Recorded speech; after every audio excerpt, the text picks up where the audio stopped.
As you begin to work with more and more sites, you'll find that you have a specific way that you want your styles to be presented and formatted. If you're like me, those preferences might change over time as you get more comfortable with doing things by hand. Fortunately, Dreamweaver has multiple preferences that allow customization of exactly how your styles are created, presented, and formatted. Let's take a moment to go over these preferences and customize how Dreamweaver goes about creating your CSS. So I have the main.css file open, and if I just scroll down, I can see that there are a lot of styles in this document, hundreds and hundreds of lines of them actually, and these are the styles that are driving our Explore California site. Now, before we get into creating these styles, I think it's useful to take a look at some of the preferences that govern how these styles are displayed in our code view. So I'm going to go up to my preferences. Again, you can go to Edit Preferences on the PC, Dreamweaver Preferences on the Mac, and the first preference I want to go to is Code Coloring. Now, some people complain about the magenta and they think it's a little hard to see. Well, you can change that if you'd like. So if I go to Code Coloring, I can select the CSS document type and click on the Edit Coloring Scheme. We have a little preview down here that shows you any changes that you make and what they're going to look like within your structure.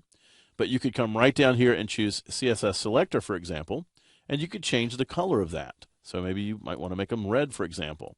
Now, just be consistent with that, because if you're using red for a selector and a friend of yours is using green for a selector, it's going to be really different. Also, recognize that some colors are pretty common. For example, green is typically used to denote literal strings like you see here. So changing that into something else might actually throw somebody that's used to seeing in green. So just be sure that what you change is going to be consistent for you and any team that you're on.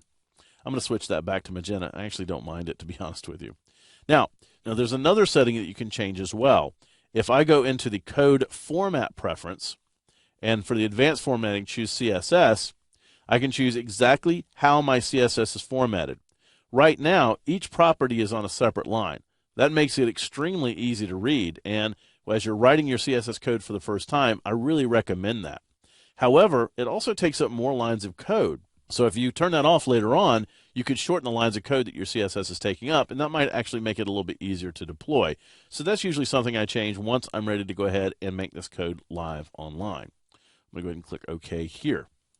Now, there are a couple of other preferences that you can change, but I want to show you why you might want to change those preferences. So I'm just going to go ahead and click OK, and I'm going to write a rule for you that shows off what I was talking about. And oh, they changed red anyway. That's okay. Again, it's so easy to change that preference. I can go change it in just a little bit.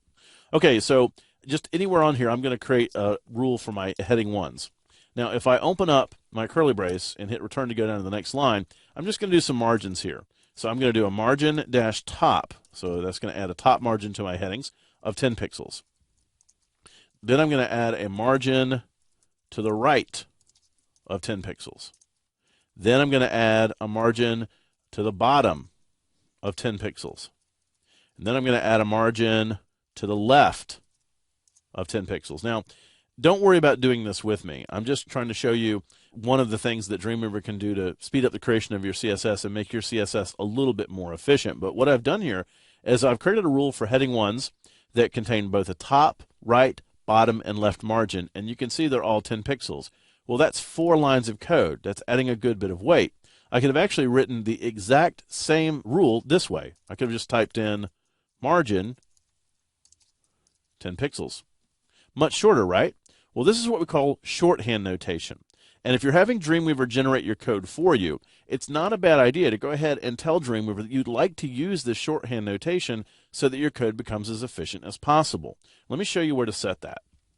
If you go to Edit, Preferences, or again, Dreamweaver Preferences on the Mac, you can now go down to the category CSS Styles. You'll notice that we have some checkboxes here for creating shorthand notation. Background properties, margins like I was just working on, and padding, borders, border widths, list styles, fonts, all of those have an ability to create shorthand notation. Well, I'm going to go ahead and check everybody except for fonts. Now, why is that? Well, if you do a font shorthand notation, and if you're brand new to CSS, this might not really make a whole lot of sense right now, but trust me, as you learn more about CSS, this will make a whole lot of sense. But if you do font shorthand notation, you have to set properties for font weight, font size, font style, font family, and you have to do it in the proper order, font variant, all that stuff. The main problem with that is that if you don't state one of those, let's say you left out font weight or you left out font variant, what would happen is the default would be used for that, and it might actually overwrite one of your other styles. So I typically don't use font shorthand notation unless I'm really sure of where I want to use it. So I typically turn that off and do font shorthand notation by hand. So I've got those 4 items checked. Notice that we can also tell Dreamweaver exactly when to do that. Notice that we can say, hey, only change it if the original used shorthand, or change it based on all these settings that we have above. So we're going to do that. And then finally, we have an option of what to do if we double-click the CSS file in the CSS panel.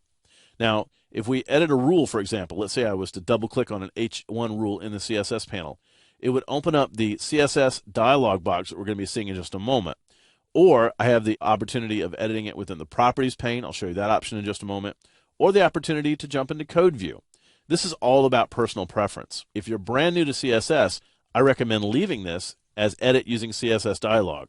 That dialog box is typically a little bit easier for people who are new to CSS to use because it just presents you with certain options and you don't have to worry about any of the syntax. So with those options set, I'm going to go ahead and click OK. And now I know that my CSS is set up to the preferences that I want for my particular workflow. Now, not everybody likes to work with CSS the same way. And I think it's great that Adobe makes it so easy for us to get Dreamweaver's workflow to match our own personal preferences.